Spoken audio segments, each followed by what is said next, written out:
నిద్ర లేవగానే మీరు శ్రీహరి శ్రీహరి శ్రీహరి అని 3 మార్లు అన్న తర్వాత భూమి మీద కాలు పెడుతూ సముద్రవసనే దేవి పర్వత స్థనమండలే విష్ణుపత్ని నమస్తుభ్యం పాదాహతిం క్షమస్వమే అని చెప్పాలి. అమ్మా నీవు విష్ణుపత్నివి, భూమాతవి, నన్ను కన్న తల్లివి, కానీ నా కాలు పెట్టి తొక్కడం వినా నాకు మార్గం లేక కాలు పెడుతున్నాను, నన్ను మన్నించు అని ప్రణిపాతం చేసి నేల మీద పడి నమస్కారం చెయ్యాలి. అసలు భూమాతకి నమస్కారం చేయకుండా కింద దిగిన వాడికి దీక్ష ఏంటండి? అయ్యప్ప స్వామి యొక్క వైభవము, ఆ దీక్ష, శిష్య పరంపర, ఆ దీక్షా విధానము, వీటి గురించి 4 మాటలు చెప్పు అన్నారు. ఈ అయ్యప్ప స్వామి ఆరాధనా విధానమునందు దీని పరిపూర్ణత ఎప్పుడు అంటే శబరిమలై అనబడేటటువంటి కొండ మీద విజయం చేసి ఉన్నటువంటి అయ్యప్ప స్వామి యొక్క దర్శనంతో పూర్తయిపోతూ ఉంటుంది ఆ దీక్ష. ఆయన దర్శనం కోసమని స్వీకరిస్తారు ఈ దీక్షని. ఎందుకంటే ఈ దీక్షకి పరిసమాప్తి ఎప్పుడు అంటే ఆయన దర్శనంతో. అప్పుడు ఆయన దర్శనానికి వెళ్ళడానికి ఈ కార్యక్రమం అంతా చెయ్యవలసి ఉంటుంది, కొన్ని నియమములను ఆచరించవలసి ఉంటుంది. దానిని దీక్ష అంటారు. అసలు దీక్ష అన్న మాటకి యథార్థమైన అర్థమేమి అంటే దాన్ని చెప్పగలిగిన వాడు లోకంలో ఒక్క అమరసింహుడే. ఎందుకంటే ఆయన జన్మతః జైనుడు. ఆయనకి సనాతన ధర్మం అంటే కోపం. సనాతన ధర్మానికి వ్యతిరేకంగా పుస్తకాలు రాయాలని ఆయన కోరిక. నేను మీకు ఒక మాట చెప్తే మీరు ఆశ్చర్యపోతారు. శంకర భగవత్పాదులు ఎంత సాహిత్యాన్ని రచన చేశారో సనాతన ధర్మానికి వ్యతిరేకంగా అమరసింహుడు అంత సాహిత్యాన్ని రచన చేశారు. అంతటి దిట్ట ఆయన. అయితే ఆయన ఇంత గొప్ప పరిణితి ఆయనకి ఎలా వచ్చింది? అసలు అంత గొప్ప సత్యమైన సనాతన ధర్మాన్ని కాదు అని మాట్లాడగలిగినంత శక్తి ఎక్కడి నుంచి వచ్చింది అంటే ఆయన రహస్యంగా సరస్వతీదేవిని ఉపాసన చేసేవాడు. అమ్మా నువ్వు నన్ను కృప చేసి సనాతన ధర్మానికి వ్యతిరేకంగా గ్రంథరచన చేసే శక్తిని ఇమ్మని అడిగాడు. ఇచ్చింది అమ్మవారు. రాక్షసులకు వరాలు ఇవ్వరు బ్రహ్మగారు. అలాగే ఆయన భక్తికి మెచ్చి సరస్వతి కటాక్షించింది. ఇప్పుడు ఆయన సరస్వతీ కటాక్షంతో ఏం చేశాడంటే సనాతన ధర్మాన్ని యొక్క మూలాలని ప్రశ్న చేస్తూ అనేక గ్రంథములను వెలిగించాడు. 1, 2 కాదు. ఈలోగా శంకరాచార్యుల వారి అవతారం వచ్చింది. శంకర భగవత్పాదులు అవైదిక వాదనలన్నింటినీ ఖండన చేస్తూ ఆయన భారతదేశం అంతా తిరుగుతున్నారు. అమరసింహుడికి భయం వేసింది. శంకరాచార్యుల వారు వదిలిపెడతారా? అందులో ఇంత రచన చేసిన వాడిని వచ్చి తీరుతారు వాదనకి. శంకర భగవత్పాదులతో వాదించగలనా? అతనికి అధైర్యం వచ్చింది. అతను సరస్వతీదేవిని విశేషమైన ఆరాధన చేశాడు. అమ్మవారు కనపడింది. ఏం కావాలి నీకని అడిగింది. అమ్మ నీ అనుగ్రహంతో ఇన్ని గ్రంథాలు రచన చేశాను. శంకరాచార్యుల వారి అవతారం వచ్చింది భూమి మీదకి. నేను ఆయనతో వాదించి సనాతన ధర్మము సత్యమైన ప్రాతిపదిక లేనిది అని నిరూపణ చెయ్యలేను. ఎందుకంటే ఆయన శక్తి అటువంటిది. ఆయనతో మాట్లాడగలిగిన శక్తి నాకు లేదు. ఇన్నాళ్ళు ఆయన లేరు కాబట్టి గ్రంథరచన చేశాను. ఇప్పుడు ఆయన వచ్చారు. ఇప్పుడు ఆయనని ఢీకొని ఆయన కూడా నాతో వాదించలేనంత శక్తిని నాకు ఇస్తే శంకరాచార్యుల వారు కానీ ఓడిపోయారా? ఇక సనాతన ధర్మాన్ని రక్షించగలిగిన వాడు ఉండడు. అందుకని శంకరాచార్యుల వారిని ఓడించే శక్తి నాకు ఇమ్మన్నారు. అంటే సరస్వతీదేవి అంది, నువ్వు శంకరాచార్యుల వారి ఎదురుగుండా కూర్చుని వాదిస్తే ఆయన తేజస్సు ముందు నువ్వు అసత్యాన్ని పలకలేవు. అందుకని నువ్వు ఒక నియమం పెట్టు. 4 తెరలు కట్టుకుని తెరల మధ్యలో నేను కూర్చుని మాట్లాడతాను. నేను మీ ఎదురుగుండా మాట్లాడను. మనకి తెరడ్డు ఉంటుంది, చుట్టూ తెరలుంటాయి.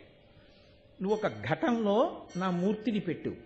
నేను నా శక్తిని నీ ఎందుకు కృప చేస్తూ ఉంటాను, నేనే మాట్లాడుతుంటాను. కానీ శంకరులకి తెలిసిపోకూడదు సరస్వతీదేవి మాట్లాడుతోందని.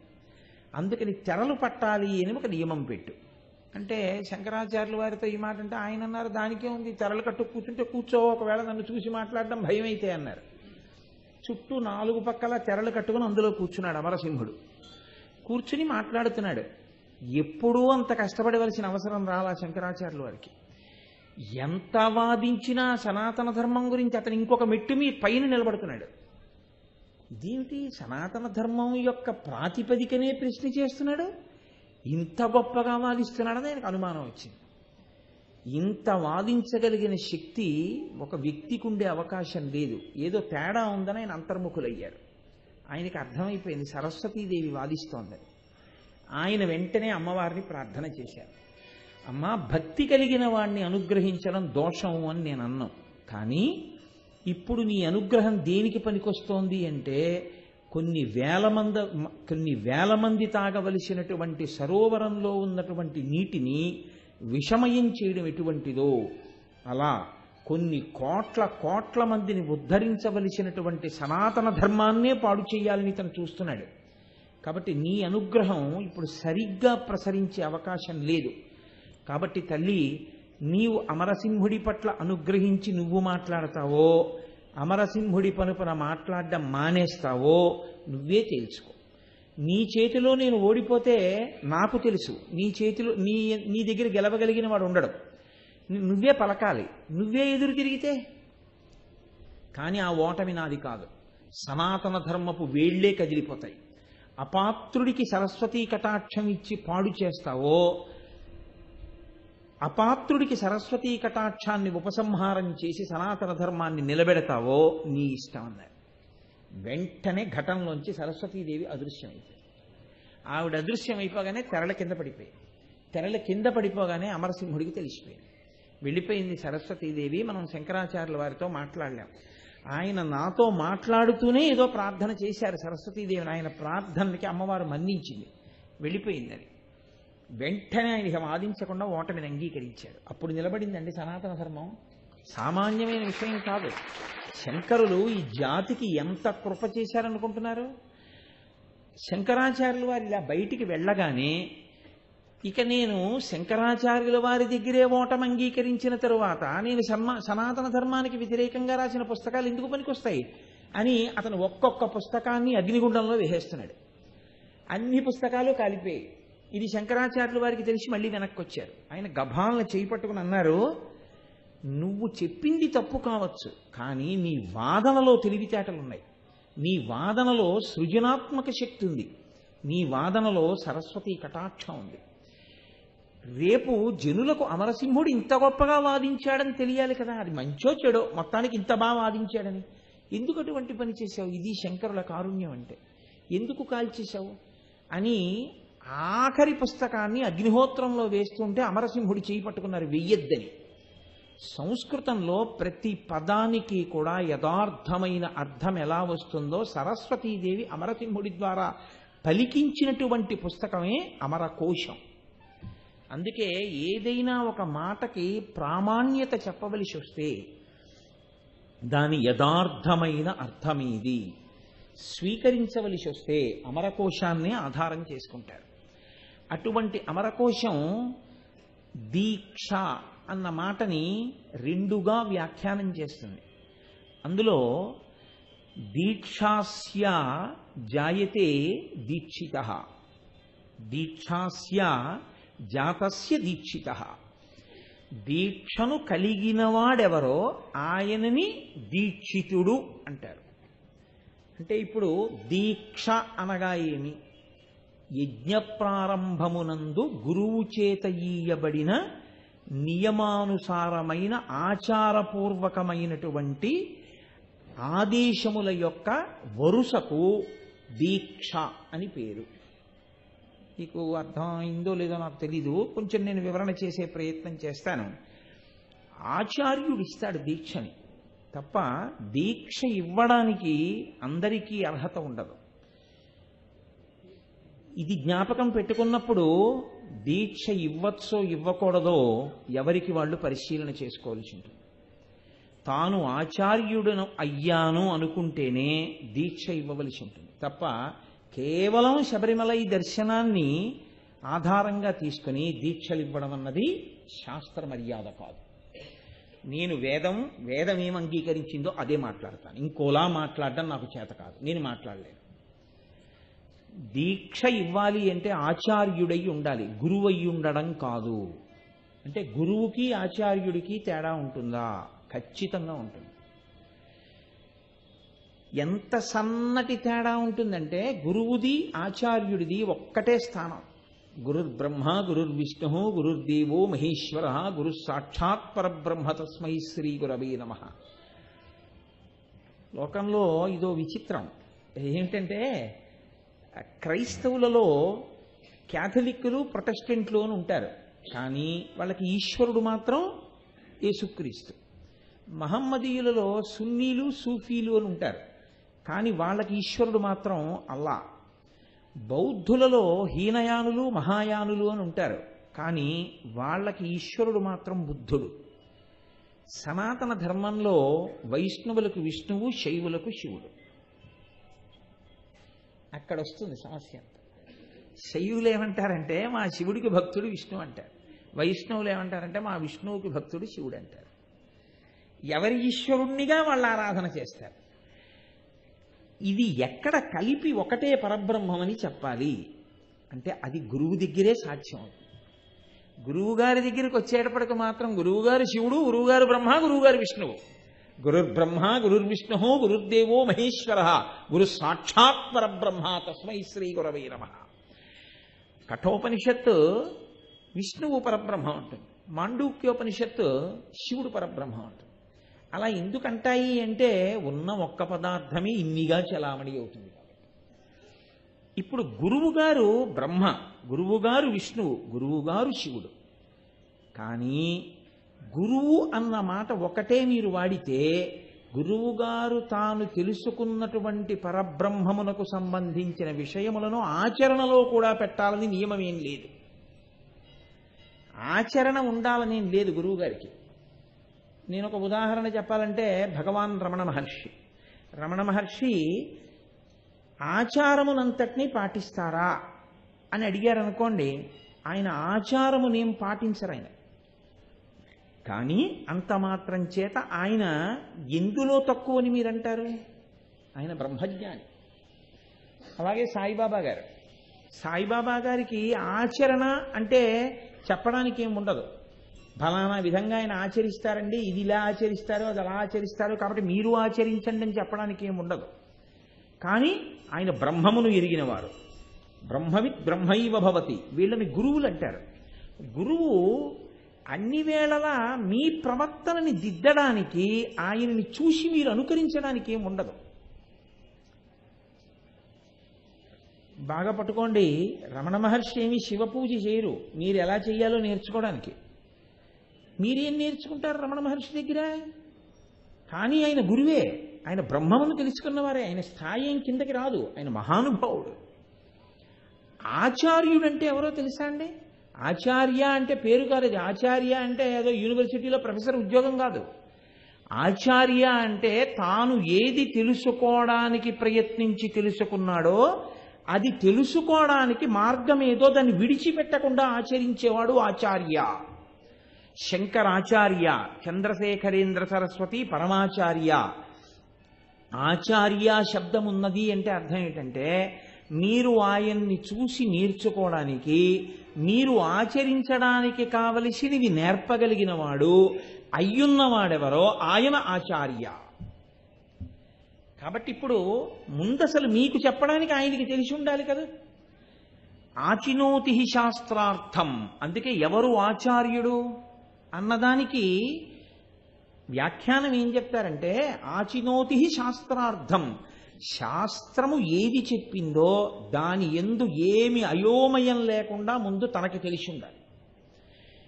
ఎందుకనంటే నేను చెప్తే ప్రమాణం కాదు, మీరు చెప్తే ప్రమాణం కాదు. ఏది ప్రమాణం? కేవలం శాస్త్రం ప్రమాణం. శాసనాత్ శంసనాత్ ఇది శాస్త్రం. నిర్భయంగా తెగేసి ఉన్నది ఉన్నట్టు చెప్పేది ఏదో ఆ వేదమే శాస్త్రము. ఆ వేదము బాగా శాస్త్రమును తెలుసుకున్నవాడై ఆచినోతి శాస్త్రార్థం తెలుసుకుని దాన్ని తీసుకొచ్చి ఆచరణలో పెట్టినటువంటి వాడు. కేవలము తెలుసుకుని ఆచరణ మాత్రం చేయలేదనుకోండి, అప్పుడు ఆయన ఆచార్యుడు కాడు. తెలుసుకున్న దాన్ని ఆచరించాలి. ఆచరిస్తే ఆయనకి ఆచార్య అంటారు. ఇప్పుడు ఆయన ఏం చేస్తుంటాడంటే తాను తెలుసుకుని తాను ఆచరించి వదిలిపెట్టడు, 10 మంది ఆచరించేటట్టుగా లోకంలో తిరుగుతూ ఉంటాడు. అలా తిరిగినటువంటి వాడు ఎవరున్నారో ఆయనని ఆచార్య అని సంబోధిస్తారు. ఎవరు దీక్ష ఇవ్వాలి అంటే ఆచార్యుడు ఇస్తాడు దీక్ష. గురువు ఎందుకు ఇవ్వడు? గురువు యొక్క ఆచరణ మీకు అందదు అసలు. భగవాన్ రమణులు కూర్చుంటే తొడల కింద తేళ్లు చేరుతాయి, తేళ్లు కొరికేస్తుంటే ఆయన కథలు సమాధిలో ఉంటారు. ఏది మీరు కూర్చోండి, మా గురువు గారు కూర్చున్నారు కదండి నేను కూర్చుంటానని మీరు కూర్చోగలరా? మీరు కూర్చోలేరు. గురువు యొక్క ప్రవర్తనని మీరు అనుకరించలేరు, ఆయన ఆచరణ మీకు అందదు. కానీ ఆచార్యుడిగా కిందకి దిగినటువంటి గురువు ఎవరుంటాడో ఆయన ఆచరణ మీకు అందుతుంది అనుకరించడానికి. ఎందుకు అందుతుంది అంటే ఆయన కావాలని కిందకు వస్తాడు. కావాలని కిందకొచ్చి ఆయన అందరికీ అర్థమయ్యేటట్టుగా మీరు కూడా అనుకరించడానికి వీలుగా తాను ఆచరించి చూపిస్తూ ఉంటాడు. ఇంకా మీకు శాస్త్రం యొక్క అవసరం అంతే ఉండదు. గురువుగారు ఏం చేస్తున్నారు తెలుసుకున్న గురువుగారు కిందకి దిగొచ్చి ఏం చేస్తున్నారు మన కోసం మీరు చూస్తే అదే మీరు చేయవలసి ఉంటుంది. కాబట్టి ఇప్పుడు ఆచరణాత్మకమై తాను తెలుసుకుని లోకమునందు ఆచరణగా తీసుకొచ్చేటటువంటి స్థితిలో ఉన్నవాడెవరో ఆయన ఆచార్య. కాబట్టి ఇప్పుడు ఆచరించడానికి ఏముండాలి? ధర్మం ఉండాలి. అసలు ముందు ధర్మాన్ని ఆచరిస్తే ఆయన ఆచార్య. అసలు ధర్మం ఆచరించడానికి ఏమీ లేకుండా యూనివర్సిటీలో ఆచార్య ఏమిటి? ఆచార్య ఆచరించడానికి సంబంధించిన విషయం. కాబట్టి ఆచరణాత్మకమైనటువంటి వ్యక్తి ఎవరుంటారో ఆయన దీక్ష ఇస్తాడు. దీక్ష ఇచ్చుట అనగా ఏమి మీరు బాగా పట్టుకోవడానికి నేను మీకు ఒక తేలిక ఉపమానం చెప్తాను. మీ ఇంట్లో కరెంట్ అంతటా ఉంటుంది, చీకటి ఉంది. ఇప్పుడు మీకు లైట్ కావాలి, కరెంట్ ఉంది, బల్బు ఉంది, చీకటి ఉంది. ఇప్పుడు ఆ చీకటి పోవాలంటే బల్బు వెలగాలి. మీరు ఏం చేయాలి? స్విచ్ వేయాలి. స్విచ్ వేస్తే వెంటనే ఏమవుతుంది? బల్బు వెలుగుతుంది. ఇప్పుడు నాకు ఒక మాట చెప్పండి, ఈ బల్బు ఎంతసేపు వెలుగుతుంది? ఎంతసేపు అయినా వెలుగుతుందనే మీరు చెప్పాలి కదండి. దీక్షకి కాలపరిమితి ఉండదు. మీకు ఇచ్చినప్పుడు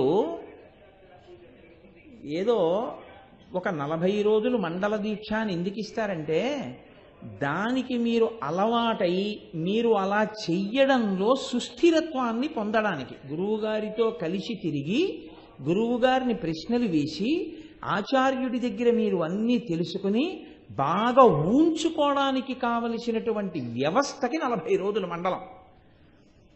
ఆ సమయం చాలు. ఆ తర్వాత ఏం చేస్తారంటే ఇక మీరు అల్లుకోగలరు జీవితంలో. అంతేకాని 40 రోజుల దీక్ష అంటే దాని ఉద్దేశం 41వ రోజున మీరు చెయ్యక్కర్లేదని కాదు.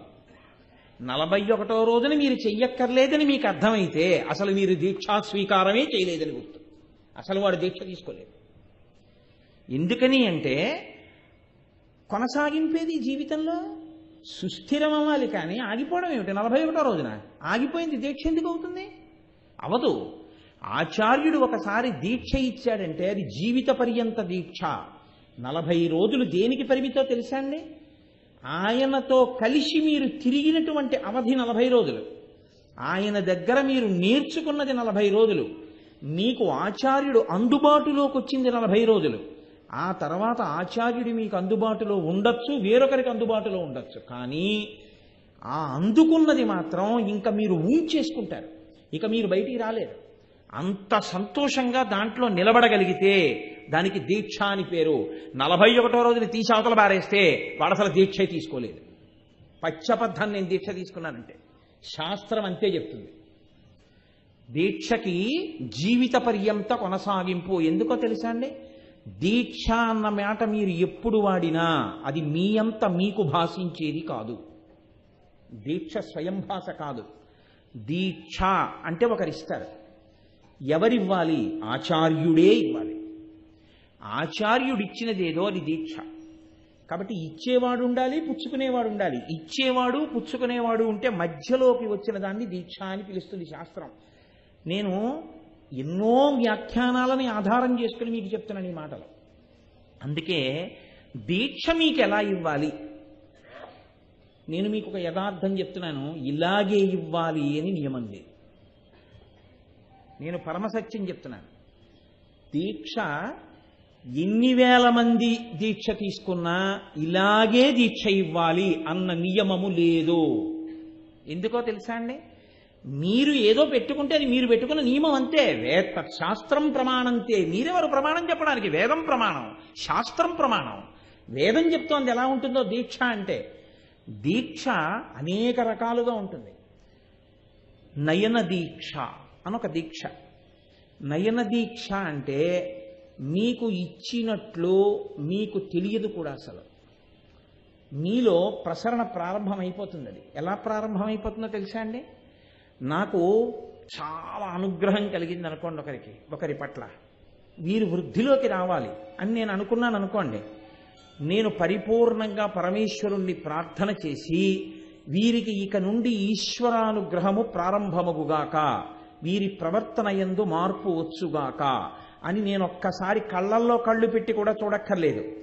గురు కటాక్షము అన్న మాటకు అర్థం అదే. కటాక్షము అంటే కడగంటి చూపు. నేను గట్టిగా ప్రార్థన చేసి ఈశ్వరుణ్ణి నేను ఇలా చూశాననుకోండి ఒకసారి, మీలో మార్పు ప్రారంభమైపోతుంది. దాన్ని నయన దీక్ష అంటారు.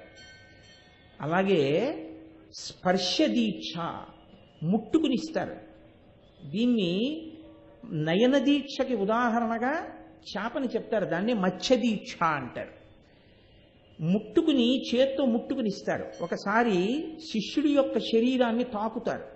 అలా తాకి దీక్షనిస్తే దానికి కుక్కుట దీక్ష, కోడి రూపంలో ఇచ్చినటువంటి దీక్ష అని పేరు.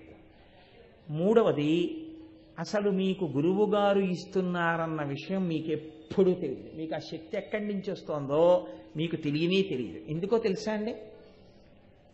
గురువుగారు ఎక్కడో కూర్చుని ఈశ్వరుణ్ణి ప్రార్థన చేసి ఒకసారి శిష్యుణ్ణి స్మరణ చేసి ఆ శిష్యుణ్ణి ఉద్ధరించమని, కాపాడమని ఈశ్వరుణ్ణి ఆయన అక్కడి నుంచి ప్రార్థన చేస్తాడు. అంతే.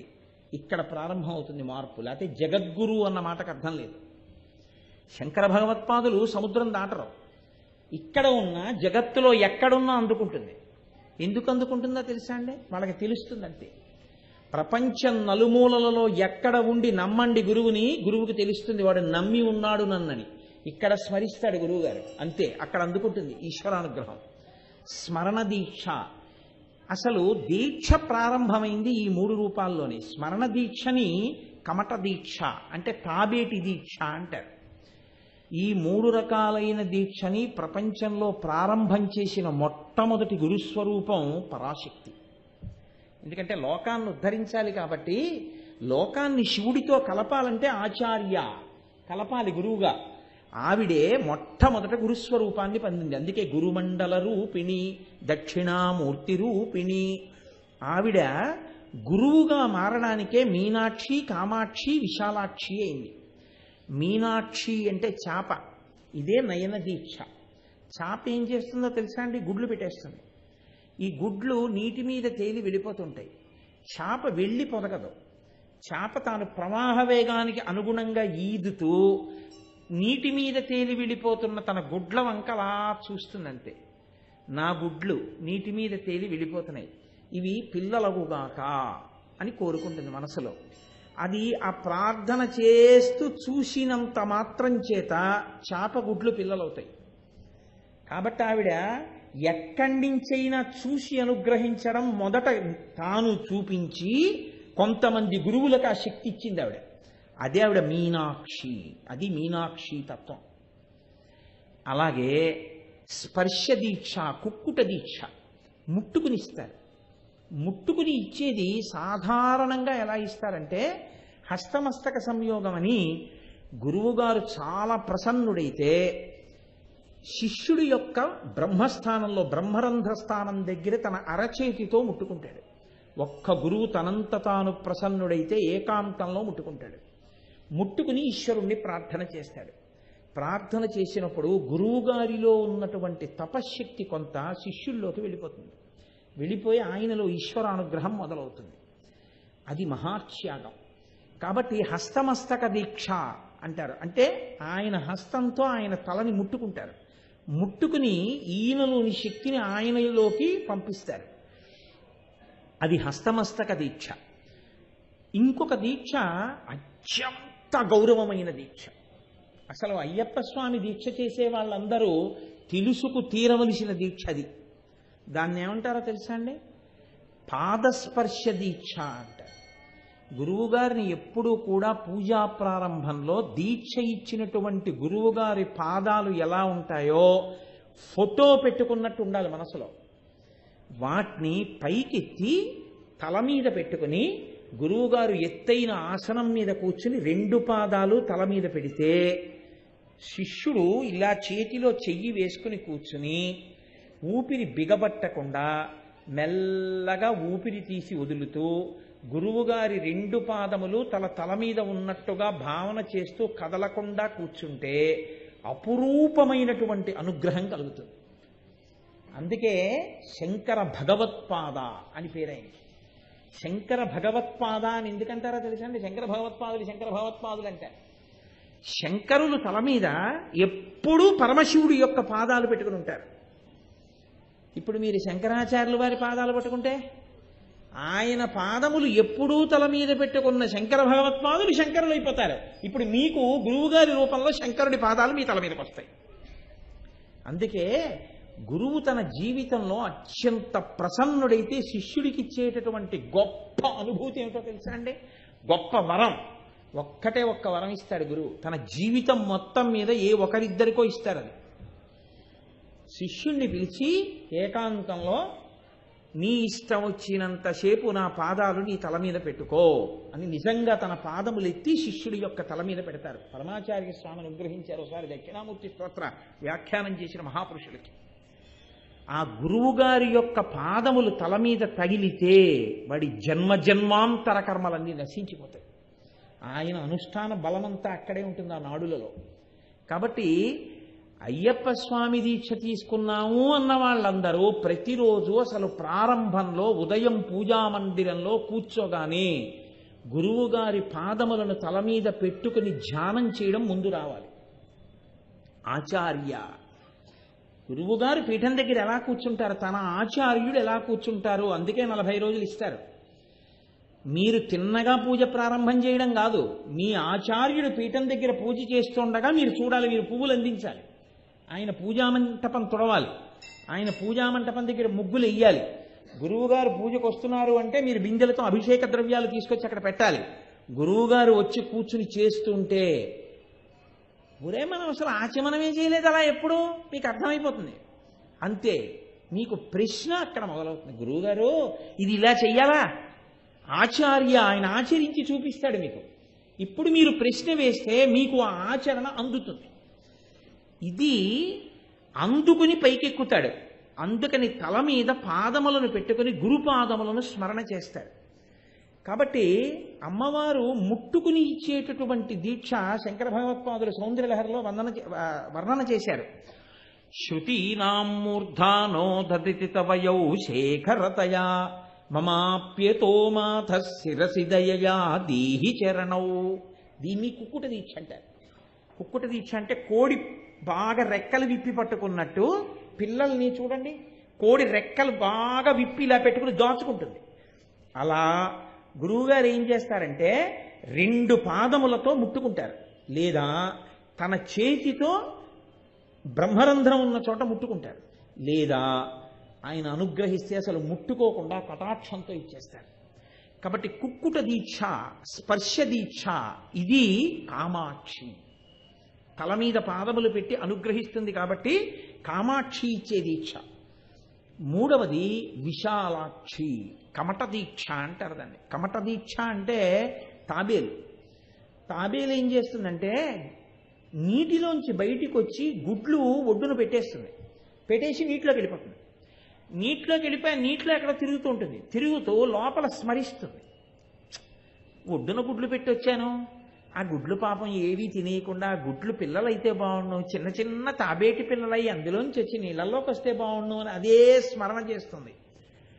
అలా స్మరణ గురువుగారు చేయడం వల్ల మీరు జ్ఞానమును పొందుతారు. గురువుగారి అనుగ్రహం వల్ల, గురువుగారి స్మరణల వలన శివానుగ్రహం మీకు కలుగుతుంది. ఇది కమట దీక్ష అంటారు. ఇలా దీక్ష ఒకలా ఉంటుందని మీరు అనుకోకండి.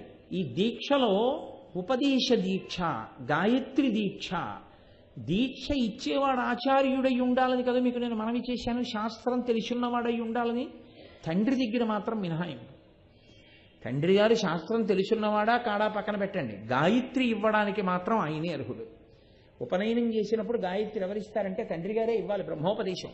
మా నాన్నగారికి శాస్త్రాలు తెలియవండి ఇంకోళ్ళు చేస్తారంటే ఉపదేశం అనకూడదు, మా అబ్బాయికి గాయత్రి మీరు ఉపదేశం చేయండి అని ఏ తండ్రి అడగకూడదు. గాయత్రి దీక్ష తండ్రి మాత్రమే కొడుక్కిస్తాడు. అక్కడ మాత్రం సమర్థతల ప్రశ్న రాదు. ఎందుకు రాదో తెలుసా అండి? కన్న తండ్రి కాబట్టి, అసలు శరీరం ఇవ్వడానికి కారకుడు కాబట్టి ఆయనే ఈశ్వరుడై ఉన్నాడు. కాబట్టి ఆ అర్హత చాలు ఆయన గురువై దీక్ష ఇచ్చేయడానికి. కాబట్టి గాయత్రి దీక్ష కన్న తండ్రి మాత్రమే ఇస్తాడు యజ్ఞోపవీతం ఉన్న వాళ్ళకి. ఇప్పుడు ఈ దీక్ష ఏం చేస్తుంది? ఇప్పుడు నేను ఆ దీక్షలు ఇంకా ఎన్ని రకాలుగా ఉంటాయో, అసలు ఆ దీక్ష వైభవం ఏమిటో చెప్పుకుంటూ వెడితే దానికే సరిపోతుంది నా ఉపన్యాసం అంతా. కాబట్టి అక్కడ వరకు వినండి. ఇప్పుడు ఈ దీక్షలో ఏం జరుగుతుంది అసలు అంటే, గుడ్డు యొక్క పెంకు పగిలిపోతుంది. మీరు గుడ్డు తీసుకొచ్చి చేతిలో పెట్టుకుని కొంచెం ఇలా ఇలా అన్నా కూడా పెంకు పగిలిపోతుంది. కానీ లోపల పిండం పిల్లవదు. ఆ పిండం ఏమైపోతుందంటే ద్రవం కిందకి జారిపోతుంది. అదే గుడ్డు మీద పెంకు ఉండగా, గుడ్డులో పిండం ఉండగా, పక్షి ఆ గుడ్డుని తీసుకుని తన కడుపు కింద పెట్టుకుంటుంది. పెట్టుకుని తన పొట్టని గుడ్డు మీద ఆంచి తానలా కళ్ళు మూసుకుని ధ్యానం చేస్తూ కూర్చుంటుంది. ఇప్పుడు ఆ పక్షి యొక్క పొట్ట వేడి గుడ్డు పెంకుకు తగిలి, గుడ్డు పెంకు వేడెక్కి ఆ వేడి లోపల ఉన్న పిండానికి తగిలితే లోపల ఉన్న పిండం పక్షి పిల్ల కింద మారడం మొదలు పెడుతుంది. మారి ఈ పెరిగిన పిల్ల ఏం చేస్తుంది? పెంకు పగలగొట్టుకుని ఎగిరిపోతుంది పక్షి. జ్ఞానము లోపల ఉండి అజ్ఞానమన్న పొర కప్పేసి ఉంటుంది. ఈ అజ్ఞానమన్న పొర ఎందుకు విచ్చిపోతుందంటే, గురువుగారి అనుగ్రహం అన్న వేడికది విచ్చిపోతుంది. విచ్చిపోతే వాడు పక్షి అయిపోయి ఎగిరిపోతాడు. ద్విజహ అంటే 2 రెక్కలు ఉన్నవాడు. భక్తి జ్ఞానము లేదా భక్తి కర్మ అన్న 2 రెక్కలు పెట్టుకుని, ఆకాశ అంటే బ్రహ్మము, కాష్ అంటే అంతటా వ్యాపించి ఉండడం, అంతా వ్యాపించినటువంటి బ్రహ్మాన్ని భక్తితో కూడిన కర్మతో ఆరాధన చేస్తూ తిరుగుతాడు. ఈ స్థితి ఎక్కడి నుంచి వస్తుందంటే గురు సంపర్కం వల్ల వస్తుంది. గురువుగారి యొక్క అనుగ్రహం కలిగితే, గురువుగారి పక్కన ఉండడం అంటే గురువుగారిని మీరు విసిగించారనుకోండి ఏమవుతుందో తెలుసా అండి? వీడొచ్చాడేంటి అని గురువుగారు అనుకున్నారనుకోండి, అది మీకు ఇంకా ఉపయోగం ఉండదు. అందుకే గురు శుశ్రూష అన్న మాటకు అర్థం ఏంటంటే, గురువు మనసెరిగి ప్రవర్తించుట. ఎన్నడూ గురువు గారికి విసుగు కలిగేలా ప్రవర్తించకూడదు. శిష్యుణ్ణి చూడగానే గురువుగారు పొంగిపోయేటట్టు ఉండాలి. అలా ఉంటే అప్పుడు గురువుగారి ఆ పక్షి యొక్క ఒంటి వేడికి గుడ్డులో ఉన్నటువంటి పిండం పిల్లై గుడ్డు పెంకు పగలగొట్టుకుని పైకొచ్చినట్టు, లోపల ఉన్నటువంటి జ్ఞానము పైన ఉన్న అజ్ఞానం అనేటటువంటి పెంకుని పగలగొట్టి ఆచరణాత్మకమై ఈశ్వరానుభవంగా మారుతుంది. ఇలా మార్చగలిగినటువంటి సమర్థత ఎవరి యందు ఉండి ఆచరణాత్మకమై మిమ్మల్ని కూడా పైకెక్కించడానికి నిచ్చెల మెట్లు ఎక్కించినట్టు ఎక్కించగలడో ఆ సమర్థత ప్రకాశించిన వాడు ఆచార్య. ఆయన ఈ దీక్షనిస్తాడు. ఇప్పుడు నాకు చెప్పండి, మీకు ఇచ్చిన దీక్ష 40 రోజులకి పరిమితమని మీరు ఎలా అనుకుంటున్నారు? అది జీవిత ప్రయోజనానికి సంబంధించిన దీక్ష. గురువుగారిచ్చిన దీక్ష మీకు మాల వెయ్యడం, ఇరుముడి కట్టడం మధ్యలో ఉన్నదే దీక్ష అని మీరు అనుకుంటే, మీరు ఎన్నిసార్లు దీక్ష చేసినా మీకు అసలు దీక్ష అర్థం కాలేదని గుర్తు. దీక్ష అర్థం కానప్పుడు ఎన్ని మాటలు చేశాడన్న దానివల్ల ఉపయోగం ఏమిటి? ఓ అంకెని ఎంత పెట్టి హెచ్చ వేసినా చివర 0 పెట్టి హెచ్చ వేస్తే ఏమొస్తుంది? 0 వస్తుంది. అసలు దీక్ష అంటే ఏమిటో తెలియని వాడు ఎన్నిసార్లు దీక్ష చేస్తే ఉపయోగం ఏమిటి? అసలు దీక్ష అంటే ఏమిటో నీకు తెలుసా నీకు ఆచార్య సంపర్కం అంటే ఏమిటో తెలుసా? ఆచార్యుడితో కలిసి ఉండడం అంటే ఏమిటో నీకు తెలుసా? ఎప్పుడైనా నువ్వు ఆచార్యుడినో ప్రశ్న వేశావా? ఆచార్యునితో కలిసి తిరిగి నీ ఉపాసనని ఏమైనా దిద్దుబాటు చేసుకున్నావా? పిండం పిల్లగా మారడంలో లోపల ఉన్న పిండము ఒక్కటే నియమం పెట్టుకుంది. నాకు తల్లి ఎవరో దానికి తెలియదు, బయట ఉంది పక్షి, గుడ్డులో ఉంది పిండం, కానీ ఆ పిండం ఎప్పుడు ఒక్కదానికే పొదగబడుతుంది, పక్షి కడుపు వేడికే. అన్యము చేత మీరు పట్టుకెళ్ళి కొంచెం అగ్గిపుల్ల గీసి అక్కడ పెడితే అదేం పిల్లవదు, తల్లి కడుపే తగలాలి.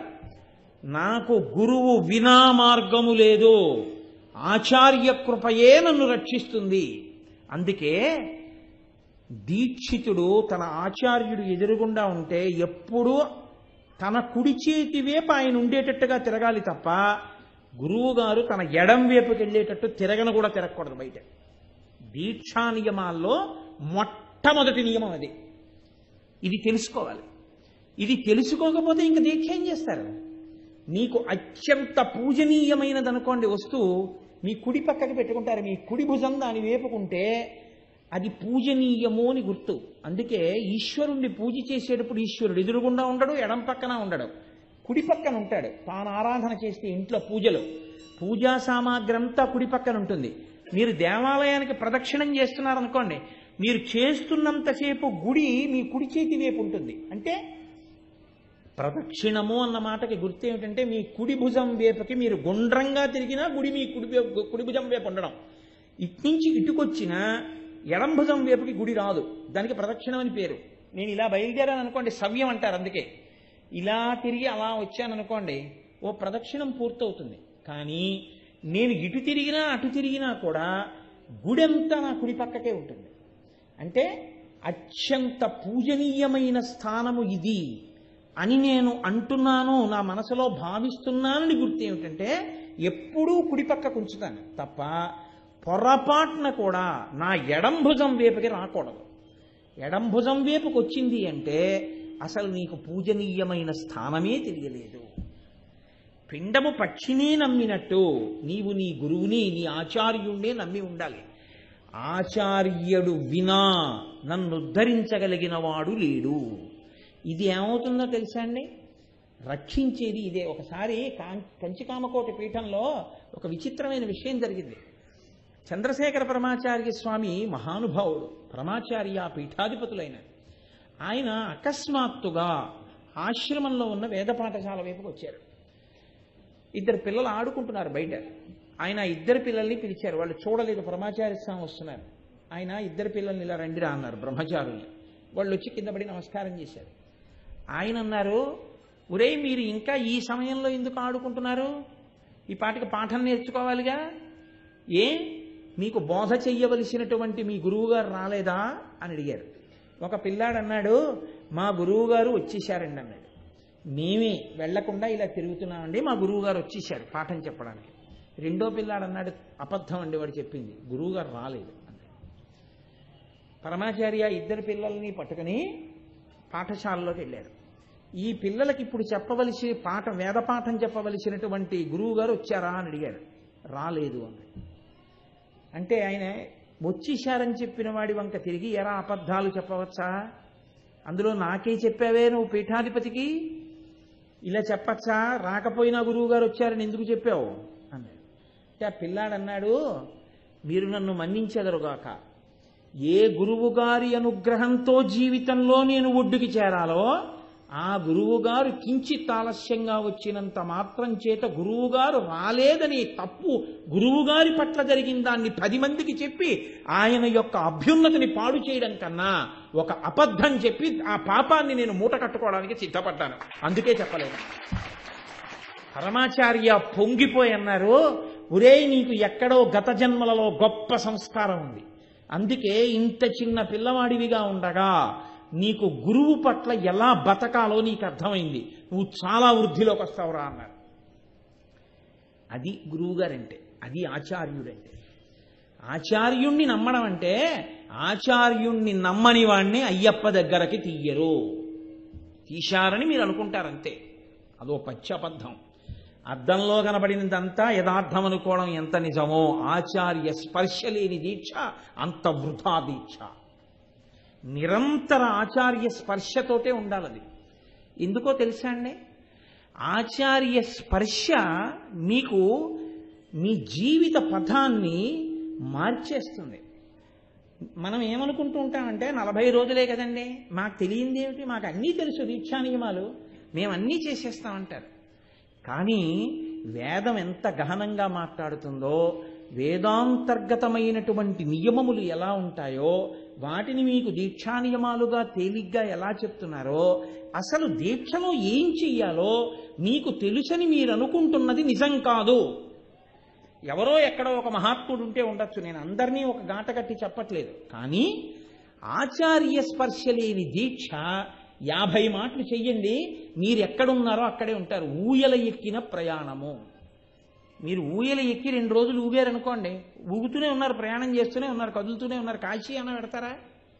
మీ ఇంట్లో ఈ గదిలోంచి ఆ గదిలోకి వెళ్ళరు. ఆచార్య స్పర్శ లేని దీక్ష, ఆచార్యుడితో అనుబంధము పెట్టుకోని దీక్ష, గురువుగారి చేత సంస్కరింపబడని బుద్ధి, గురువుల చేత శిక్షింపబడని ఆచారం దీక్ష యందు ఒక్క మెట్టు కూడా ఎక్కించలేదు. అది ఏం చేస్తుందంటే కేవలం సంఖ్యని పెంచుతుంది. నాకు ఇలా మాట్లాడడమే వచ్చు.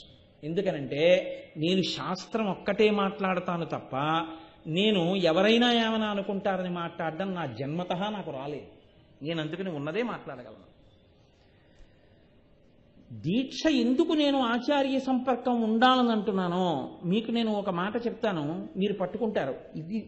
ఈ దీక్షా నియమాలనే గురువుగారు మీకు చెప్తారు. ఆచార్యుడు మీకు దీక్ష ఇచ్చే ముందే అసలు 2-3 రోజులు దగ్గర కూర్చోబెట్టుకుని ఇవన్నీ చెప్తారు మీకు.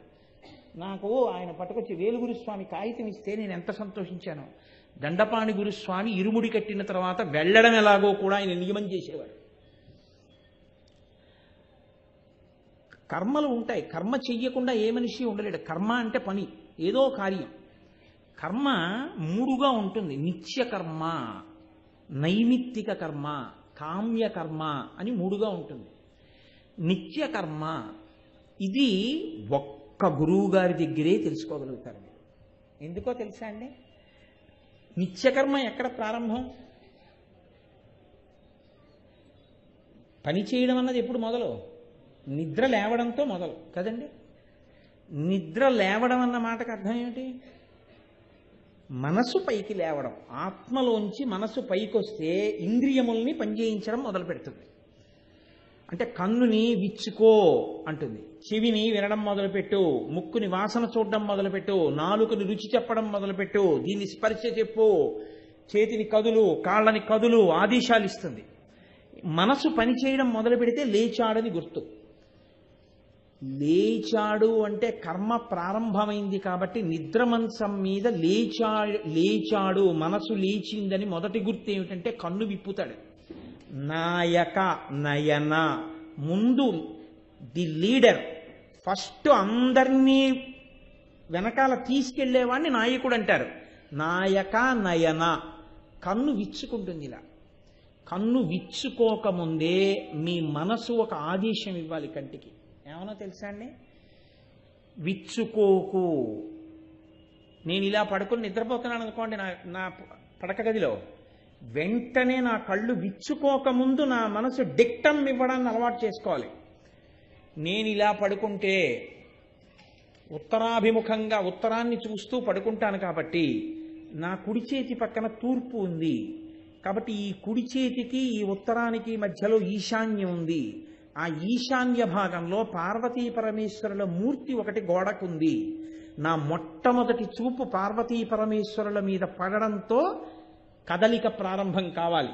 కాబట్టి నువ్వు ఇలా పడుకుని ఉన్నావు, ఇటు తిరుగు, వెళ్ళకిలా పడుకో, తల కొంచెం ఇటు తిప్పు, ఇప్పుడు కళ్ళు విప్పు, ఈశాన్యం వైపుకి ఈ కన్ను చూస్తోంది, ఇప్పుడు కళ్ళు విప్పు. ఇలా విప్పగానే మొదటి చూపు ఈశ్వరుడి మీద పడాలి.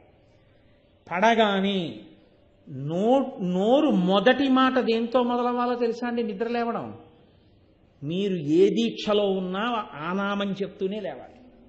శ్రీహరి శ్రీహరి శ్రీహరి అంటూ లేవాలి. ఇంకొక మాట లేదు.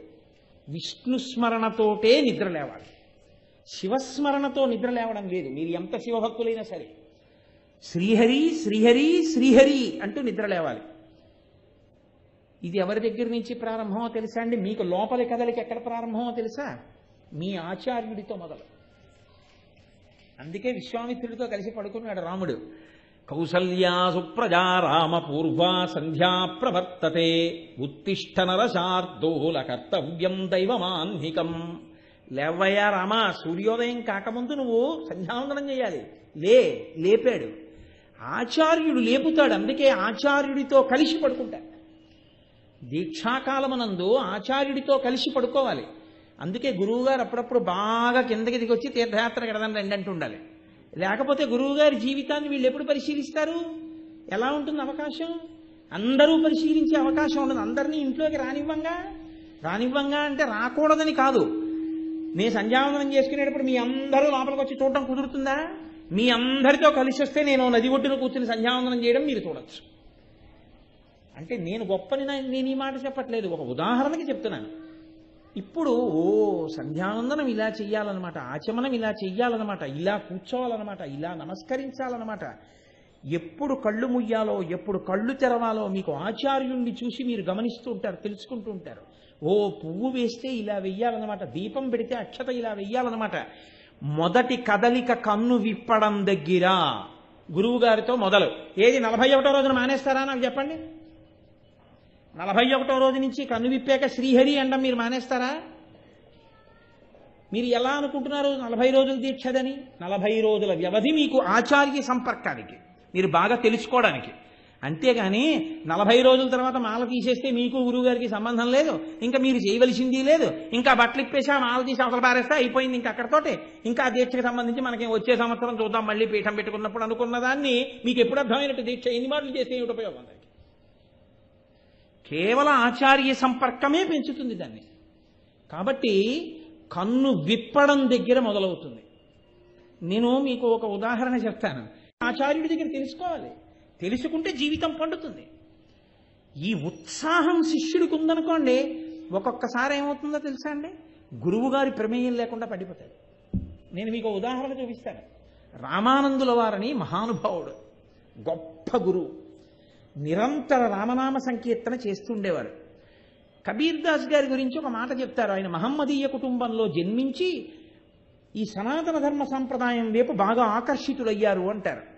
కానీ ఆయనకి దీక్ష గురువు గారు ఇవ్వరేమో అని ఆయనకి బెంగ. రామానందుల వారి దగ్గర దీక్ష తీసుకోవాలని కోరిక. కానీ రామానందుల వారు దీక్షిస్తారా? ఎవరబ్బాయివయ్యా ఏమిటి అని అడుగుతారేమో, నేను మహమ్మదీయుడిని అంటే ఇస్తారో ఇవ్వరో ఆయనకి బెంగ. కానీ రామానందుల వారంటే పొంగు. ఆయన రామనామం చెప్తుంటే అలా వింటుండేవారు, ఆయన అలా వెడుతూ ఉంటే ఆయన అలా చూస్తుండేవారు.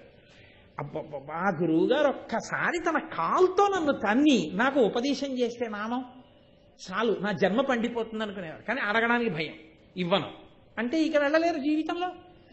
ఆలోచించి ఆలోచించి ఆలోచించి ఆ గురువు గారి మీద మీకున్న గురి చేత ఆయన గురువు అవుతాడు. మీకు గురి లేకపోతే ఆయనేం గురువు అవుతాడు? ఎలా గురువు అవుతాడు మీకు? రామానందుల వారు తెల్లవారుజామున 4 గంటలకి గంగానదీ తీరంలో వెళ్ళిపోతున్నారు స్నానానికి. కబీర్ దాస్ గారు అడ్డంగా వెళ్ళి ఇసుకలో పడుకున్నారు. రామానందుల వారు రామచంద్రమూర్తి సరయూ నది స్నానం ఆలోచిస్తూ రామనామం చెప్పుకుంటూ వెళ్ళిపోతున్నారు చీకట్లో. అడ్డంగా పడుకున్న కబీర్ దాస్ గారిని చూసుకోకుండా తొక్కారు. గురువుగారి పాదం తగిలింది కదా. ఇప్పుడు ఏదైనా తగలకూడంది తగిలినా, తగలవలసింది తగిలి కలిసి వచ్చినా ఏది ఇష్టమైన నామో అది నోటి వెంట వస్తుంది. శివశివ అంటాం కదండి, లేదా రామరామ అంటాం కదా. రామానందుల వారు కబీర్ దాస్ గారికి ఒళ్ళు తగలగానే అయ్యయ్యయ్యో ఎవరినో తన్నానని రామరామ అన్నారు. ఆయన లేచి నమస్కారం చేసి గురువు గారు పాదస్పర్శ దీక్షతో రామనామం ఇచ్చారని స్వీకరించారు. కబీర్ దాస్ గారు అంత భక్తుడయ్యారు. గురిచేత గురువా, ఇచ్చినందుకు గురువా? మాలేసుకుంటే గురువు గారు, ఇరుముడు కడితే గురువు గారని మీరు అనుకుంటున్నారేమో. నేను అలా అనను. మీకు గురుండి మీరు ఏమైనా కొత్తగా ఆయన దగ్గర పొందితేనే నేను గురువు గారు అంట. లేకపోతే మీరెవరో ఆయనకి తెలియదు, ఆయన ఎవరో మీకు తెలియదు. 8 మాటలు దీక్ష చేశానండి. 8 మాటలు దీక్షలో ఎన్ని విషయాలు తెలుసుకున్నాను అనుకుంటున్నారు? ఇవాళ నేను నా జీవితం ఇంత బాగా అనుష్ఠానం చేయగలుగుతున్నానంటే అయ్యప్ప స్వామి దీక్షల మహాత్యం. ప్రతి 40 రోజులు గురువుగారితో స్పర్శ. 1 సంవత్సరం 40 రోజులు నేర్చుకునేటప్పటికీ వచ్చేసారి మాల వేసుకుని గురువుగారి దగ్గర ఎలాగైనా సరే ఈసారి ఈ విషయాలన్నీ తెలుసుకోవాలి, నైమిత్తిక కర్మలన్నీ తెలుసుకోవాలి. ఉత్సాహం మీకు పొంగిపోతుంది అనుకోండి. ఎవరి కోసం చెప్తారండి గురువుగారు? దూడ వెళ్ళి పొదుగులో గుద్దితే పాలు వదిలిపెట్టేసిన ఆవులా విడిచిపెట్టేస్తాడంతే తనకున్న అనుష్ఠాన బలాన్ని, తనకున్న జ్ఞానాన్ని. అసలు నువ్వు గుద్దిందేది, గుద్దడం అంటే నా ఉద్దేశం గురువుగారిని వెళ్ళి ఏదో తాడనం చేయమని కాదు. అసలు నువ్వు ఆయన పాదాలు పట్టుకుని నేర్చుకుందామని అడిగిందేది. దేనికి వచ్చింది దీక్ష? అది కాదు దీక్ష అంటే. నేను క్షమింపబడేదను గాక. దీక్ష అన్న మాటకు అర్థం మీరు పొదగబడాలి, మీరు పెంకు పగిలి పిల్లగా పైకొచ్చే ప్రక్రియ ఉండాలి. అది లేనప్పుడు ఎన్ని మాటలు చేసిన తర్వాత అయినా ఏమయ్యా నీకు తెలుసా? నాకేం తెలియదండి. ఎప్పుడూ ఏం తెలుసు, ఏవో 8, 9 రూల్స్ తెలుసు అంతే. అదే దీక్ష. అలా అనుకుంటే ఎలా అవుతుంది? అది మీ జీవితాన్ని పండించేది కాదు పరిపూర్ణంగా. శరీరాన్ని మీరు ఇబ్బంది పెడుతున్నారేమో, మనస్సు ఏమి కొత్తగా పక్కన ఏం కావట్లేదు, పుట్ట మీద కొడుతున్నారేమో, పాముకేం దెబ్బ తగలటం లేదు. కాబట్టి చూడండి, దీక్షయందు నిత్యకర్మానుష్ఠానమును ముందు గురువుగారు మొదలు పెడతారు. ఆచార్య స్పర్శ చేత అక్కడ ప్రారంభం చేస్తారు. నిత్యకర్మానుష్ఠానములో ఆచార్య స్పర్శ అంటే ఎలా ఉంటుందో నేను మీకు ఒక ఉదాహరణ చెప్తాను. దీక్షితుడైన వాడు నిలబడి దంతధావనం చేయకూడదు. అలా కానీ చేశాడనుకోండి, ఉత్తర క్షణంలో దీక్షా భంగము చేసేసినట్టు అయిపోతుంది. దీక్షయందు నియమములను పాటించడానికి మీరు అంగీకరించారు కాబట్టి ఏ దిక్కుకు పడితే ఆ దిక్కుకు తిరిగి మీరు ముఖప్రక్షణ దంతధావనం చేయకూడదు. దీక్షితుడని గుర్తేమిటంటే తూర్పు ఎటో అటుకి తిరిగి కింద కూర్చుని ఉత్తరేణి పుల్లతో దంతధావనం చెయ్యాలి. ఉత్తరేణి పుల్లతోనే ఎందుకు చేయాలండి అంటే ఆ ఉత్తరేణి గురించి ఎంతో ఉంది, నేను ఎక్కడ చెప్పను, మీ ఆచార్యులను అడగండి మీకు చెప్తారు. ఆ ఉత్తరేణి పుల్లతో దంతధావనం చెయ్యాలి. దంతధావనం చేసిన తరువాత అసలు అది కూడా కాదు, నిత్యకర్మ అక్కడ కూడా ప్రారంభం అవదు. నిద్ర లేవగానే మీరు శ్రీహరి శ్రీహరి శ్రీహరి అని 3 మార్లు అన్న తర్వాత భూమి మీద కాలు పెడుతూ సముద్రవసనే దేవి పర్వత స్తనమండలే విష్ణుపత్ని నమస్తుభ్యం పాదాహతిం క్షమస్వమే అని చెప్పాలి. అమ్మా నీవు విష్ణుపత్నివి, భూమాతవి, నన్ను కన్న తల్లివి, కానీ నా కాలు పెట్టి తొక్కడం వినా నాకు మార్గం లేక కాలు పెడుతున్నాను, నన్ను మన్నించు అని ప్రణిపాతం చేసి నేల మీద పడి నమస్కారం చెయ్యాలి. అసలు భూమాతకి నమస్కారం చేయకుండా కింద దిగిన వాడికి దీక్ష ఏంటండి? అబ్సర్డ్, అసందర్భం. వాడికి అసలు దీక్ష తెలియదు. వాడు దీక్షా భంగములు చేయువాడు. పోతన గారు భాగవతం చేస్తూ అంటారు, వ్రతములు చేయుచునొక్కమారైన ఎవ్వారి స్మరించిన తనై వ్రతభంగంబులు మానునట్టి వరదన్ వామాక్షులిక్షించియున్ గత చేలా ప్లవనంబునేడు వ్రతభంగం బంతు చింతించి పాలతటంజస్త కరబ్జలై సరసలీలం రొక్కిరట్లందరూ అంటారు. దీక్ష అంటే ఉన్నతి, పైకెక్కుతూ ఉండాలి. దిగుతూనే నేల మీద పడి నమస్కరించాలి. భూమాతకి నమస్కరించిన వెంటనే గురుపాదములను స్మరణ చేసి దూరంగా గురువుగారు నించుంటే తాను నమస్కరించినట్టు నమస్కరించాలి. ఎందుకంటే స్నానం చేయలేదు ఇంకా. నమస్కరించి లేచి కూర్చుని ప్రాణాయామం చెయ్యాలి. ప్రాణాయామం చేసిన తరువాత అప్పుడు దంతధావనానికన్నా ముందు కాలకృత్యాలు విడిచిపెట్టడానికి ఊరికి దూరంగా ఉన్న ప్రదేశానికి వెళ్ళి కాలకృత్యాలు తీర్చుకోవాలి. కాలకృత్యాలు మౌనంగా తీర్చుకున్న తరువాత వచ్చి స్నానం మొదలు పెట్టాలి. స్నానానికి ముందు దంతధావనం, తూర్పు దిక్కుకి తిరిగి మాత్రమే ఉత్తరేణి పుల్లతో దంతధావనం చెయ్యాలి. దంతధావనం చేసిన తరువాత స్నానం మొదలు పెట్టాలి. స్నానము ముఖ్య స్నానము, గౌణ స్నానము అని 2గా విడిపోతుంది. మీరు ఎలా పడితే అలా స్నానం చేయడాన్ని శాస్త్రం అంగీకరించారు. అందులో దీక్షితుడు ఎలా పడితే అలా స్నానం చేస్తే వెంటనే పోతుంది అంతే, ఆ దీక్ష భంగమైపోతుంది. అందుకే దీక్షాభంగము అంటారు. దీక్ష ఎందుకు పోతుంది అంటే మీరు ప్రతి స్థితిలో నియమ పాలనం చేయకపోతే వెంటనే పోతుంది దీక్ష. దీక్షా భంగములను చేసుకుంటూ వెడుతూ నేను దీక్ష చేస్తున్నాను అని చెప్తే అది ఎంత దోషం మీరు చూడండి. నియమములను పాటించాడా, నియమోల్లంఘనం చేసుకుంటూ వెళ్ళాడా? ప్రతిరోజు నియమోల్లంఘనం చేశాడు. చేసి నేను నియమములను పాటించాను దీక్షితుండని చెప్తున్నాడు. ఎంత దోషం అది. స్నానము ముఖ్య స్నానము అని ఒకటి, గౌణ స్నానము అని ఒకటి. ముఖ్య స్నానము 6 విధములుగా మారిపోతుంది.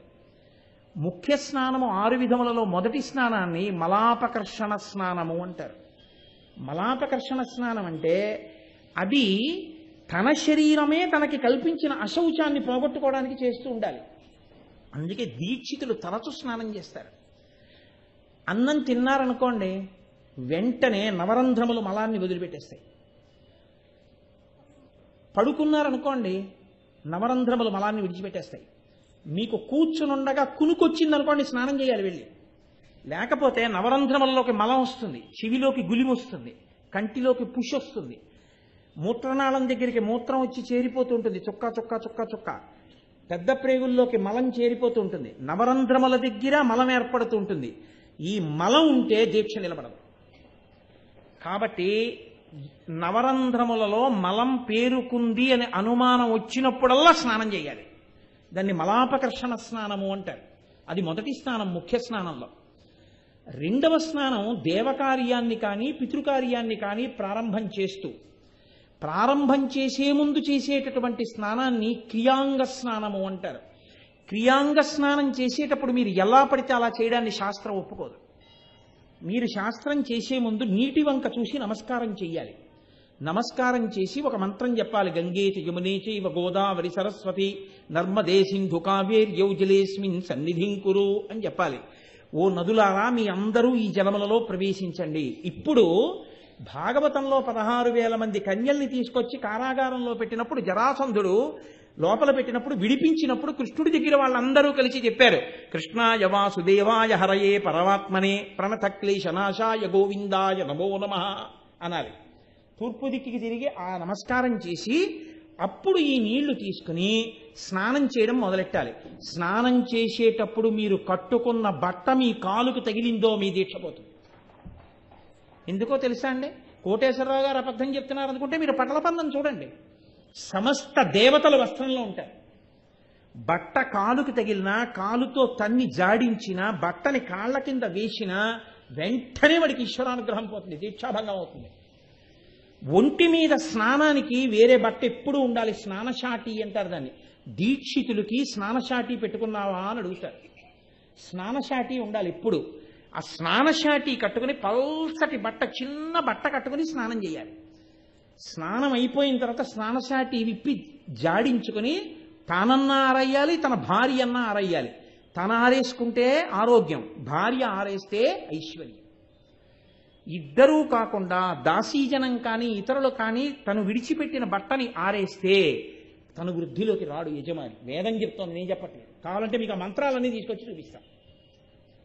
కాబట్టి వస్త్రంతో స్నానం చెయ్యాలి. స్నానమంతా పూర్తయిన తర్వాత స్నానం ఎక్కడ మొదలు పెట్టాలి, ఎక్కడ పూర్తి చేయాలి నియమాలు ఉంటాయి. స్నానం చేశాక కాళ్ళు కడుక్కోకూడదు. దీక్షితుడు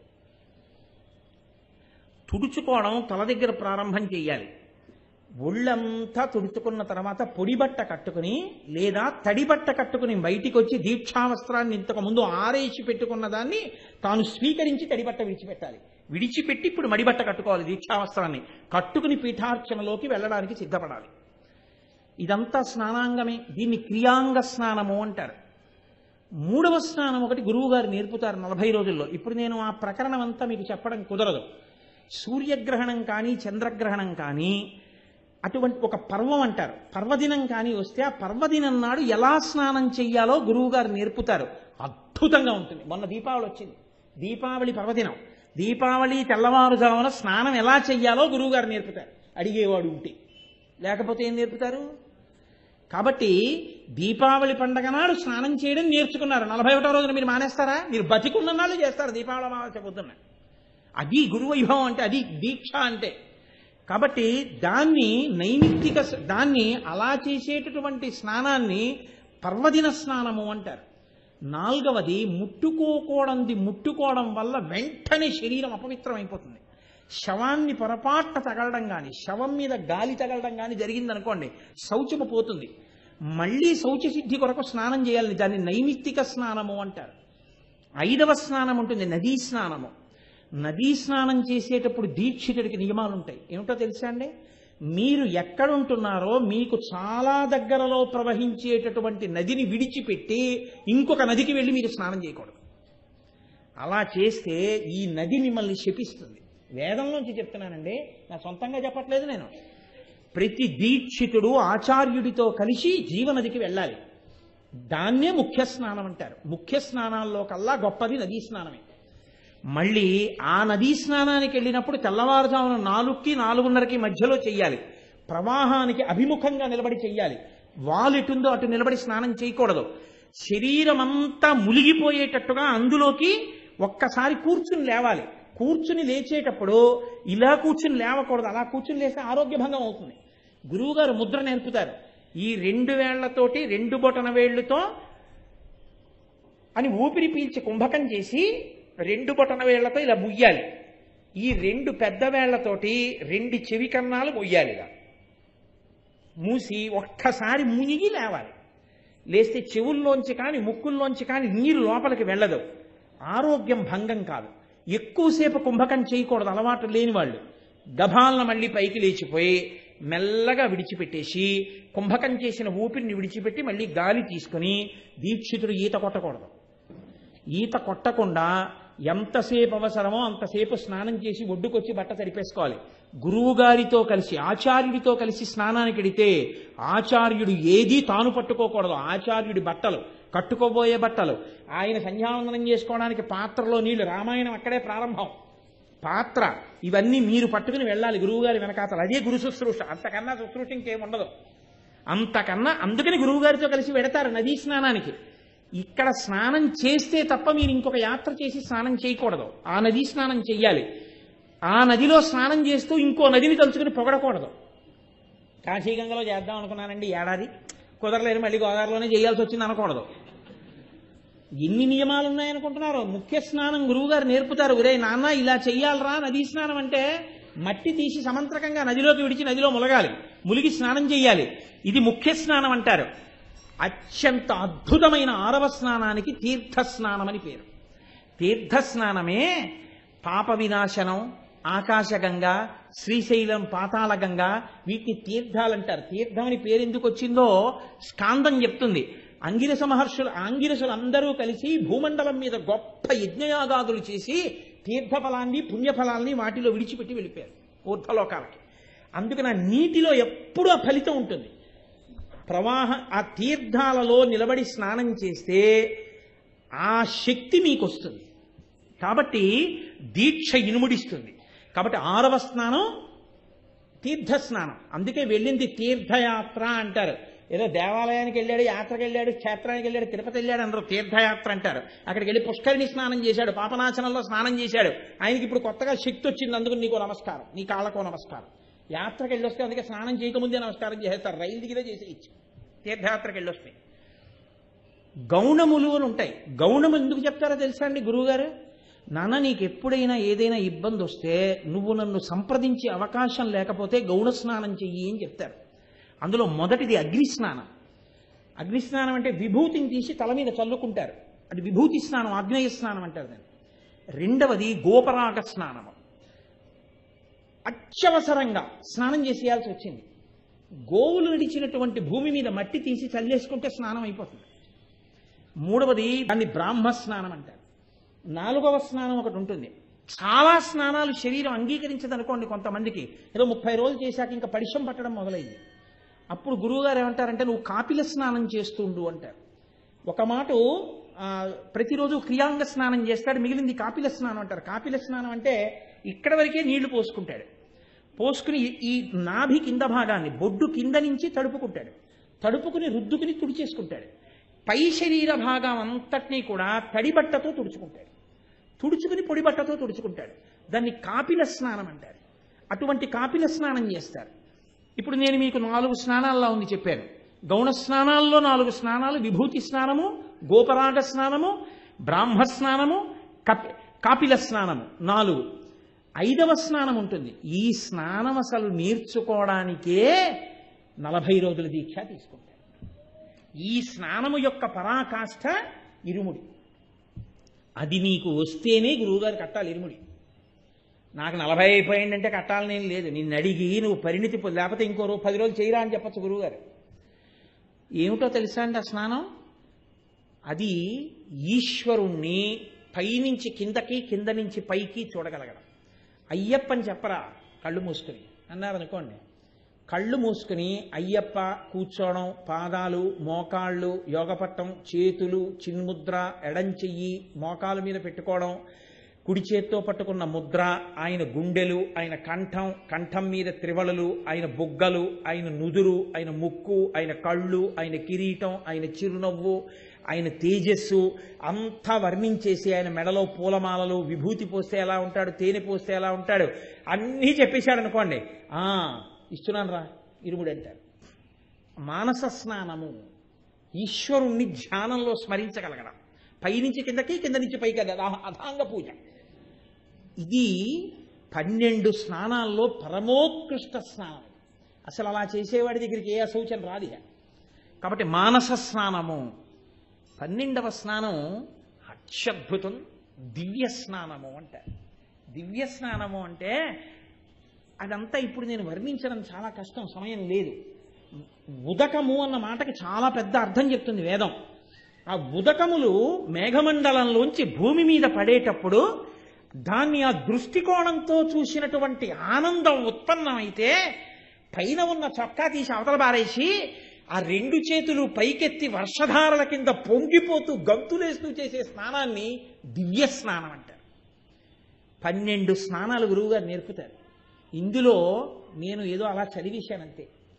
ఒక్కొక్క స్నానం గురువుగారి దగ్గర నేర్చుకుని మీరు స్నానం చేస్తున్నారనుకోండి, మీకు ఆ స్నానం అంటే ఏమిటో, స్నానం చేస్తే మీకు ఎలా తేజస్సు కలుగుతుందో, ఎంత శక్తి వస్తుందో, మీ మనసు ఎలా నిలబడుతుందో, దానికి ఎందుకు స్నానమని పేరో, మీరు చేస్తే ఎందుకు స్నానమో, ఈశ్వరుడికి చేస్తే ఎందుకు అభిషేకమో మీరు వింటున్నారనుకోండి. నాకు చెప్పండి, మీరు ఇరుముడి కట్టుకుని వెళ్ళొచ్చేసిన తర్వాత ఇంకా మీకు అక్కర్లేదు. అది ఊపిరున్నంత కాలం కావాలి. మీరు అలా స్నానం చేయకుండా ఉండలేదు. ఇక పైగా గురువుగారి దగ్గర కిందటిసారి ఇదే నేర్చుకున్నాను, ఇంకా నేను ఎన్ని నేర్చుకోవాలో, 12 స్నానాలు నేర్చుకోవాలి, తీర్థయాత్ర అంటే ఏమిటో తెలుసుకోవాలి, ఆచమనం అంటే తెలుసుకోవాలి, భస్మధారణ అంటే ఏమిటో తెలుసుకోవాలి, వస్త్రం కట్టుకోవడం అంటే ఏమిటో తెలుసుకోవాలి, ఎన్ని నియమాలు ఇవన్నీ పాటించడంలో ఎంత ఆనందమని మీకు మీరు ఉత్సాహంగా నియమపాలనం చేస్తే మీ అంత మీరు నియమములకు కట్టుబడి ఈశ్వరుణ్ణి చేరుకుంటారు నిచ్చెనెక్కుతూ. దానికి దీక్ష అని పేరు. అందుకే ఇచ్చేవాడు పుచ్చుకునేవాడు ఉంటేనే దీక్ష. స్వయంగా ప్రకాశించలేదే స్వయంభూలాగా దీక్షలు. అంత గొప్ప దీక్షలలో సర్వోత్కృష్టమైనటువంటి దీక్షలలో ఒకటి అయ్యప్ప స్వామి వారి యొక్క దర్శనానికి సంబంధించిన దీక్షా విషయం. సరే, ఇవాళకి ఇది చాలు. 2 రోజుల ప్రసంగం అంటే ఏమిటి చెప్తాం? ఓ 12 ఏళ్ళు చెప్పు, ఓ పుష్కరకాలం అంటే పెడుతుంది అంతే. ఆ దీక్షలకు సంబంధించిన విషయాలు అంతేగాని ఏమైనా 2 రోజుల్లో చెప్పేదా? అన్నీ తెలుసున్న ఆచార్యులు ఉన్నారు. మీ అందరూ ఎన్నో మాటలు చేసి ఆచార్యుల దగ్గర నేర్చుకున్న వాళ్ళు. ఏదో నా వాచాలత్వం నేను అలా మాట్లాడతానంతే. కాబట్టి రేపటి రోజున పటలపన్నం గురించి మీకు కొన్ని మాటలు చెప్తాను, అవి చాలా ఉపయుక్తం. అసలు దీక్ష యందు వస్త్రధారణ అన్న మాటకు అర్థం ఏమిటి, వేదం ఎలా మాట్లాడుతోంది అన్నది మీకు చూపించి అయ్యప్ప స్వామి వైభవం గురించి కొన్ని మాటలు చెప్పి రేపటితో నా ఉపన్యాసాలు పూర్తయిపోతాయి. చాలా తేలిక. ఈ స్టేషన్లో ఎక్క స్టేషన్లో దిగడమే కదా. ఇక్కడ 2 రోజులే నేను మాట ఇచ్చింది చెప్తానని. మహానుభావుడు దండపాణి గురుస్వామి అంత ఉపకారం చేసిన వారు. ఆత్మావై పుత్రనామాసి ఆ వేలు గురుస్వామి అంటే నాకు ఎంతో ప్రీతి. ఆయన వచ్చి అడిగితే